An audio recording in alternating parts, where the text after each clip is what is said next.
Madam, in Malay, please.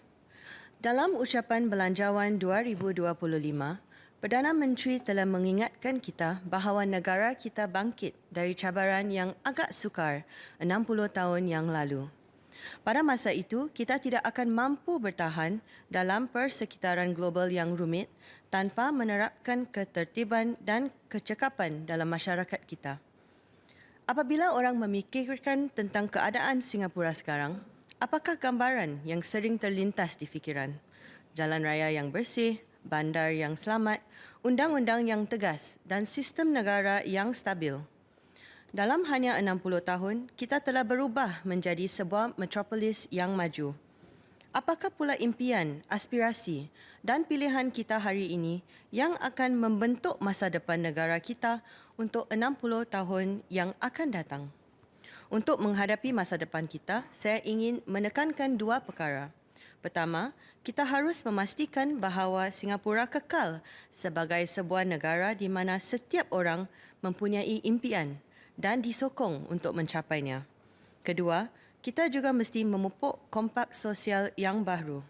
Semangat ini harus meraihkan perbezaan dalam masyarakat kita dan juga mengukuhkan lagi ikatan antara semua lapisan masyarakat, seperti yang dilakukan oleh perintis kita ketika mereka mula membina negara ini.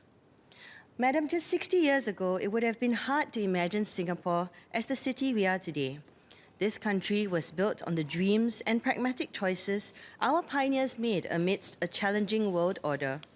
Today, we face new turbulent times. We would not have survived the chaos if we did not build order and efficiency into our society. When people think of Singapore today, what picture comes to mind? Clean streets, safe city, strict laws, stable systems. But what are the dreams, aspirations, and choices that will build our next bound? I will make two main points. We must ensure that we continue to be a Singapore that can dream of hopeful opportunities, endless possibilities, and a future where no one is left behind. We must cultivate a new social compact, one that welcomes diversity and strengthens the bonds between all communities, no matter how different, just as our pioneers did when they built this nation together. Today, we are living longer with innovations in technology that seek to make life better. In his budget statement, Prime Minister talked about how we ended 2024 on a strong footing. Our economy grew, Singaporeans generally saw wage increases that outpaced inflation, and income inequality after government taxes and transfers is at its lowest since 2000. But somehow in coffee shops and online, some sentiments would indicate that life feels otherwise. Statistics and indexes do not translate. Singaporeans continue to feel the pinch from higher prices, an epidemic of stress plagues students and workers, and the daily grind somehow doesn't spark that much joy. The promise of the Singapore dream seems out of reach. With the changing of the guards to our 4G leadership, I hope for a renewed vigour, a cautious optimism amidst the global contest of might, a version 4.0 of the Singapore dream, if you will, where our people can increasingly define success by their own measures, where Singapore can hold multiple versions of life and success that we each want, and that there is space for each one of us here, where we lean into our strengths rather than be caged by how society sees weaknesses.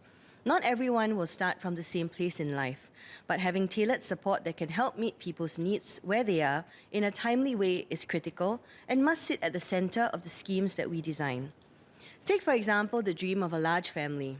For some young couples in Singapore, this feels out of reach due to the costs associated with raising a child. Every parent wants the best for their child.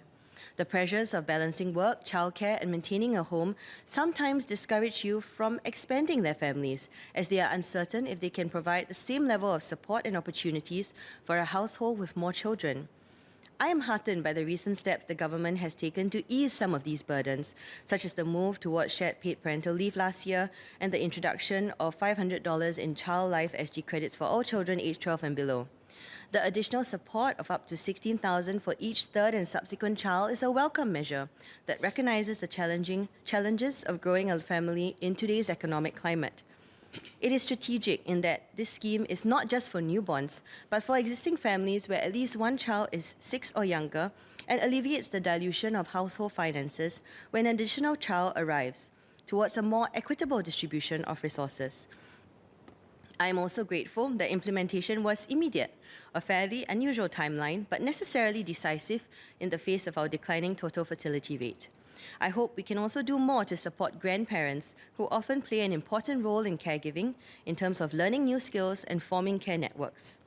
While financial support is important, it is equally crucial to address the underlying issues that make starting and growing a family so challenging. I touched on some of these points in my recent speech for the motion on families. For couples with fertility health and treatments, as many are getting married later at a later age. And secondly, while the government provides significant grants and subsidies for housing, education, and healthcare, beyond financial costs, the most precious resource of all, time, is scarce for daddies and mummies to spend with their little ones. Surveys also reflect that long work hours and stress from work are the top obstacles couples face in getting pregnant. Ultimately, we must work towards creating an environment where families feel empowered by the decision to have children. This will not be resolved in one budget or by government alone, but will take a shifting of mindsets in society, support from employers, and a redefining of what success looks like beyond the corporate ladder, followed by the ability to live that life on our own terms. As industries evolve and technology becomes more integrated into every sector, middle-aged workers are increasingly finding themselves at a crossroads. Some global companies have also decided it no longer makes financial sense to operate some roles in Singapore and instead choose to move to regional neighbours with cheaper labour costs or replace labour with automation. This is our reality. There may be someone else who is cheaper, but given our nimble size, we can be faster, and with Singaporeans' talent, we can be better. For those who lose their jobs, the fear of being left behind is overwhelming. It is not just their dreams which are paused, but that of their whole families deferred. How do we ensure they are empowered to rejoin the workforce with relevant skills quickly? The Skills Future framework as a whole has received a reboot. For example, the Job Seeker Support Scheme announced last year, as well as the expansion of the Skills Future Level Up program targeting mid-career Singaporeans to pursue upskilling, which will now be given a monthly allowance to those who continue to work part-time. This is a good step, which acknowledges the reality where not everyone can afford to take full time off. Beyond structural unemployment and displacement due to cost pressures, some are also forced to slow down due to caregiving needs. By 2030, around 1 in 4 Singaporeans will be 65 and above, and our caregiving needs are growing. To this end, while it's not quite a full carer's allowance, I support the move to raise the maximum qualifying per capita household income for the home caregiving grant, as well as the increment of the quantum to offset caregiving costs. I hope that over time, we can look into doing more for caregivers' mental health and financial well-being, recognizing the key role they play. This leads me to my final group, our seniors. Madam, our elders contributed to Singapore's growth and prosperity. Today face a different Singapore, and some are struggling with a reality that they did not foresee. While the idea of life after leaving the workforce was perhaps once associated with relaxation, many find themselves battling poor health and limited financial resources. As of October 2024, Singapore has 64,000 older seniors, of whom 60% are frail to severely frail, and 4% are at high risk of social isolation. A 2023 study by the SMU Centre for Research on Successful Ageing revealed that almost half respondents surveyed felt there was at least a 50% chance they would have to lower their standards of living. I am also glad that we have geared up to focus on preventive health towards encouraging longer health spans. We must also extend our reach to those who are isolated, ensuring they have access to the resources they need, whether that means bringing services to their doorsteps or encouraging them to come out and participate in more inclusive community activities. Outreach efforts cannot be touch and go, as some seniors may be tentative at first. I hope we can find solutions to offer active aging programs, mental health services, and daily rehab exercises to our seniors in private estates, where the space to build centres is often difficult to find. I would love to see an active aging centre in a park or utilise a container concept, for example. For seniors living in older private estates, extending the EASE program is a good move and answers the appeal of many of my colleagues and I.